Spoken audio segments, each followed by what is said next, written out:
ETV news కు స్వాగతం. ఆంధ్రప్రదేశ్లో జిల్లా యూనిట్గా ఎస్సీ వర్గీకరణ చేపట్టాలని ముఖ్యమంత్రి చంద్రబాబు నిర్ణయించారు. తెలుగుదేశం కేంద్ర కార్యాలయం ఎన్టీఆర్ భవన్లో జరిగిన పార్టీ పొలిట్ బ్యూరో సమావేశంలో ఈ మేరకు నిర్ణయం తీసుకున్నారు. పేదరిక నిర్మూలనపై సమావేశంలో విస్తృత చర్చ జరగ్గా దేశంలోనే తొలిసారిగా నైపుణ్య గణన చేపట్టాలని నిర్ణయించారు. కొన్ని నామినేటెడ్ పదవులు కొలిక్కి వచ్చాయని, త్వరలోనే వాటిని భర్తీ చేస్తానని చంద్రబాబు స్పష్టం చేశారు. త్వరలోనే పార్టీ సభ్యత్వ నమోదు కార్యక్రమం చేపట్టాలని తీర్మానించారు. ఆంధ్రప్రదేశ్లో త్వరలోనే జన్మభూమి 2వ విడత కార్యక్రమం ప్రారంభిస్తామని చంద్రబాబు చెప్పారు. సిఫార్సుల అవసరం లేకుండా నామినేటెడ్ పోస్టులు భర్తీ చేస్తామని సమావేశం తర్వాత అచ్చెన్నాయుడు తెలిపారు. అన్ని పనులు వెంటనే జరగాలని, కార్యకర్తలు గాబరా పడుతున్నారన్న ఆయన కొంత సంయమనం పాటించాలని కోరారు.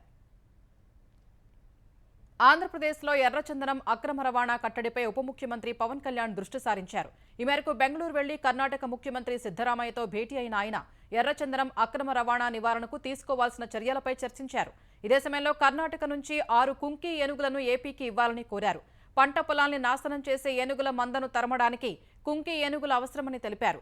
ఏపీలో 2 కుంకి ఏనుగులు మాత్రమే ఉన్నాయని అధికారులు చెప్పగా మరో 6 ఏనుగులను తమకు ఇవ్వాలని పవన్ కళ్యాణ్ కర్ణాటక సీఎంను కోరారు. ప్రముఖ ఆర్థిక సేవల బహుళజాతి సంస్థ చార్లెస్ స్క్వాబ్ హైదరాబాద్లో టెక్నాలజీ అండ్ డెవలప్మెంట్ సెంటర్ ఏర్పాటు చేయనున్నట్లు ప్రకటించింది. అమెరికా పర్యటనలో ఉన్న ముఖ్యమంత్రి రేవంత్ రెడ్డి డల్లాస్లోని చార్లెస్ స్క్వాబ్ ప్రధాన కార్యాలయానికి వెళ్లి ఆ కంపెనీ యాజమాన్యంతో చర్చలు జరిపారు. భారత్లో మొదటి టెక్నాలజీ సెంటర్ హైదరాబాద్లో ఏర్పాటు చేస్తామని, దీనికి సంబంధించి కంపెనీ అంతర్గత తుది అనుమతుల కోసం వేచి చూస్తున్నట్లు తెలిపింది. త్వరలో హైదరాబాద్కు తమ కంపెనీ ప్రతినిధి బృందం రానుందని సీఎం రేవంత్ రెడ్డికి యాజమాన్యం తెలిపింది. కంపెనీ విస్తరణకు ప్రభుత్వం అన్ని విధాలుగా సహకరిస్తుందని సీఎం తెలిపారు.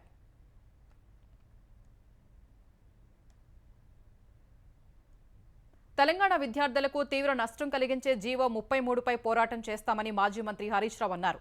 జీవో 33 బాధిత విద్యార్థుల తల్లిదండ్రులు హైదరాబాద్లో ఆయన్ను కలిసి ఎంబీబీఎస్, బీడీఎస్ ప్రవేశాలకు సంబంధించి ప్రభుత్వం విడుదల చేసిన జీవోను వివరించారు.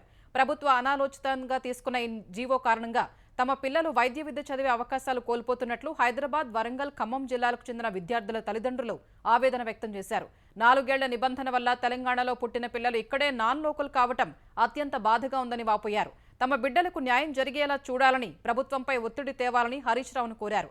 విద్యార్థుల భవిష్యత్తు దృష్ట్యా న్యాయ పోరాటానికి సైతం వెనకాడబోమన్న హరీష్ రావు జీవో 33పై ఆందోళన చెందవద్దని సూచించారు. ప్రభుత్వం ఇప్పటికైనా అడ్మిషన్ల కోసం స్థానికత నిర్ధారణకు సమగ్ర విధానం తీసుకురావాలని సూచించారు. ఈ వ్యవహారంపై సీఎస్, ఇతర ఉన్నతాధికారులతో ఉన్నత స్థాయి కమిటీ వేసి తెలంగాణ విద్యార్థులకు అన్యాయం జరగకుండా చూడాలని హరీష్ రావు విజ్ఞప్తి చేశారు. కృష్ణా పరివాహక ప్రాజెక్టులకు వరద ప్రవాహం స్థిరంగా కొనసాగుతోంది. ఎగువ నుంచి శ్రీశైలం జలాశయానికి వస్తున్న వరదను దృష్టిలో పెట్టుకుని 10 గేట్లు 12 అడుగుల మేర ఎత్తి నీటిని విడుదల చేస్తున్నారు. జూరాల, సుంకేసుల నుంచి శ్రీశైలానికి 3,30,000 క్యూసెక్కులు వస్తూ ఉండగా స్పిల్వే ద్వారా 3,08,000 క్యూసెక్కులు కిందికి వదులుతున్నారు. కుడి, ఎడమ జల విద్యుత్ కేంద్రాల్లో విద్యుదుత్పత్తి చేసి 65,000 క్యూసెక్కులను నాగార్జున సాగర్కు విడుదల చేస్తున్నారు. శ్రీశైలం నుంచి వరద రాక దృష్ట్యా సాగర్ ప్రాజెక్టులో మొత్తం 26 గేట్లు ఎత్తి నీరు విడుదల కొనసాగిస్తున్నారు. సాగర్ ఇన్ఫ్లో 2,53,000 క్యూసెక్కులు కాగా అవుట్ఫ్లో 2,69,000 క్యూసెక్కులుగా ఉంది. సాగర్కు దిగువనున్న పులిచింతల ప్రాజెక్టును వరద కొనసాగటం వల్ల 11 గేట్లు ఎత్తి 2,30,000 క్యూసెక్కుల్ని దిగువకు విడుదల చేస్తున్నారు. ఇందులో విద్యుదుత్పత్తి కోసం 15,000 క్యూసెక్కులు మళ్లించారు. మిగతా నీటిని గేట్లు ఎత్తి ప్రకాశం బ్యారేజీకి పంపిస్తున్నారు. ప్రకాశం బ్యారేజీకి వరద రాక దృష్ట్యా 70 గేట్లు ఎత్తి 2,93,000 క్యూసెక్కులను సముద్రంలోకి విడుదల చేస్తున్నారు. కృష్ణాకు వరద కొనసాగుతున్నందున ఎన్టీఆర్, కృష్ణా, పల్నాడు, గుంటూరు, బాపట్ల జిల్లాల్లో ప్రభావిత ప్రాంత ప్రజలు, లంక గ్రామాలు అప్రమత్తంగా ఉండాలని అధికారులు విజ్ఞప్తి చేశారు. ఆంధ్రప్రదేశ్లోని పలు జిల్లాల్లో ఎడతెరిపి లేకుండా కురుస్తున్న వర్షాలకు జనజీవనం స్తంభించింది. జోరు వానల ధాటికి ఏలూరు జిల్లాలోని పలు మండలాల్లో వాగులు ఉప్పొంగుతున్నాయి. చాలా ప్రాంతాల్లో రాకపోకలకు తీవ్ర అంతరాయం ఏర్పడింది. కొవ్వాడ జలాశయం నుంచి 1000 క్యూసెక్కుల నీటిని దిగువకు విడుదల చేస్తున్నారు. కొంగువారిగూడెంలో ఎర్రకాలువ జలాశయం నుంచి 4 గేట్లు ఎత్తి 6,500 క్యూసెక్కుల నీటిని విడుదల చేస్తున్నారు. భారీ వర్షాలకు తమ్మిలేరులో వరద ఉధృతంగా ప్రవహిస్తోంది. ఏలూరులోని శనివారపుపేట కాజ్వేపై నుంచి వరద పోటెత్తుతోంది. ఏలూరు నుంచి దుగ్గిరాల మధ్య రాకపోకలకు అంతరాయం ఏర్పడగా అధికారులు రాకపోకలు నిలిపివేశారు.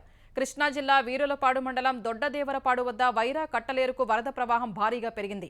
వంతెనపై నుంచి వరద ప్రవహిస్తూ ఉండగా పోలీసులు వాహన రాకపోకలు నిలిపివేశారు. వరదతో వీరులపాడు మండలం వీరులపాడు, పల్లంపల్లిలో పంట పొలాలు నీట మునిగాయి. ఎన్టీఆర్ జిల్లా తిరువూరు, అక్కపాలెం గ్రామాల మధ్య వంతెనపై వరద నీరు ఉధృతంగా ప్రవహిస్తోంది. ఫలితంగా ఆంధ్ర, తెలంగాణ మధ్య రాకపోకలకు అంతరాయం ఏర్పడింది. పశ్చిమ బెంగాల్ మాజీ ముఖ్యమంత్రి సీనియర్ కమ్యూనిస్టు నేత బుద్ధదేవ్ భట్టాచార్య ఇక లేరు. కొంతకాలంగా అనారోగ్యంతో బాధపడుతున్న ఆయన కోల్కతాలోని తన నివాసంలో కన్నుమూశారు. కొన్నేళ్లుగా ఊపిరితిత్తుల వ్యాధి, శ్వాసకోశ సంబంధిత సమస్యలతో బాధపడిన ఆయన ఇవాళ తుది శ్వాస విడిచారు. బుద్ధదేవ్ భట్టాచార్య వయసు 80 ఏళ్లు. ఆయనకు భార్య, కుమారుడు ఉన్నారు.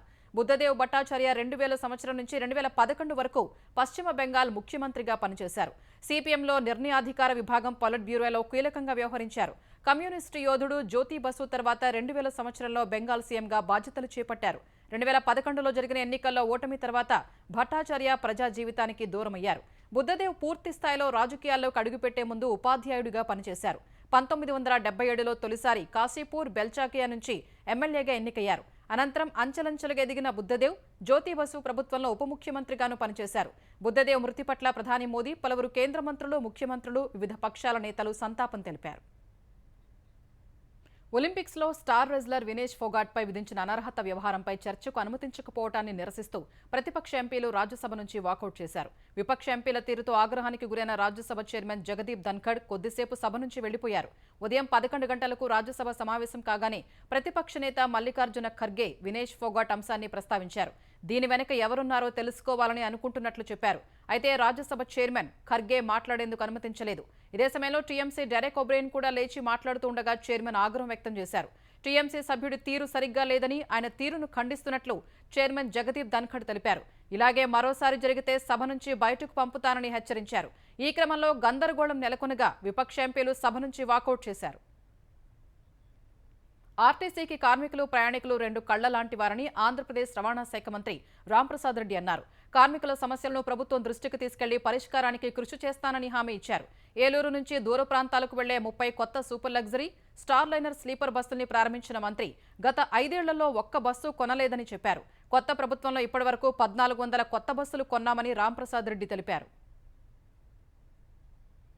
హైదరాబాద్ వాసులకు మెరుగైన సేవలు అందించేందుకే జీఏఎస్ సర్వే చేస్తున్నట్లు జీహెచ్ఎంసీ కమిషనర్ ఆమ్రపాలి చెప్పారు. గతంలో ఎన్నడూ లేని విధంగా ఈ సర్వే చేస్తున్నామన్న ఆమె సర్వే ఆధారంగా ఆస్తి పన్ను పెంచబోతున్నట్లు జరుగుతున్న ప్రచారంలో నిజం లేదని స్పష్టం చేశారు. డ్రోన్ సర్వే ఆధారంగా మ్యాప్లను సేకరించిన తర్వాత ప్రతి ఆస్తికి డిజిటల్ అడ్రస్లు ఇచ్చి తద్వారా డిజిటల్ హైదరాబాద్గా తీర్చిదిద్దేందుకు కృషి చేస్తున్నట్లు తెలిపారు. డ్రోన్ సర్వే వివరాలు అత్యంత గోప్యంగా ఉంచుతామని చెప్పారు. భవన నిర్మాణాల అనుమతులకు సంబంధించి ఎలాంటి ఆధారాలు తీసుకోవడం లేదన్నారు. ఇప్పటివరకు 130 చదరపు కిలోమీటర్ల విస్తీర్ణంలో సర్వే జరిగిందన్న ఆమె వచ్చే ఏడాది మార్చి నాటికి పూర్తవుతుందని వివరించారు. తెలంగాణలో 5 సీనియర్ ఐపీఎస్ అధికారుల్ని పదోన్నతులు లభించింది. హైదరాబాద్ పోలీసు కమిషనర్ కొత్తకోట శ్రీనివాస్ రెడ్డికి డీజీపీ ర్యాంకు, ఇంటెలిజెన్స్ విభాగంలో డీజీపీగా కొనసాగుతున్న శివధర్ రెడ్డికి అదే ర్యాంకులో పదోన్నతి కల్పించారు. జైళ్ల శాఖ డీజీ సౌమ్య మిశ్రకు అదే పోస్టులో డీజీపీగాను, సిఐడిలో కొనసాగుతున్న షికా గోయల్కు అదే పోస్టులో డీజీపీగా పదోన్నతి కల్పించారు. పోలీస్ అకాడమీలో డైరెక్టర్గా ఉన్న అభిలాష బిస్తీకి కూడా డీజీపీగా పదోన్నతి కల్పిస్తూ ప్రభుత్వ ప్రధాన కార్యదర్శి శాంతికుమారి ఉత్తర్వులు జారీ చేశారు. జపాన్ను భారీ భూకంపం వణికించింది. దక్షిణ తీర ప్రాంతంలోని క్యూషు ద్వీపం సమీపంలో 7.1 తీవ్రతతో భూకంపం సంభవించినట్లు జపాన్ వాతావరణ సంస్థ వెల్లడించింది. 30 కిలోమీటర్ల లోతులో భూకంప కేంద్రం నమోదైందని తెలిపింది. ముందు జాగ్రత్త చర్యగా అధికారులు సునామీ హెచ్చరికలు జారీ చేశారు. క్యూషు, షికోకు ద్వీపాలని 1 మీటర్ ఎత్తులో అలలు తాకొచ్చని ప్రజల్ని అప్రమత్తం చేశారు. భూప్రకంపనల ధాటికి మియాజాకి విమానాశ్రయంలో కిటికీలు ధ్వంసమయ్యాయి.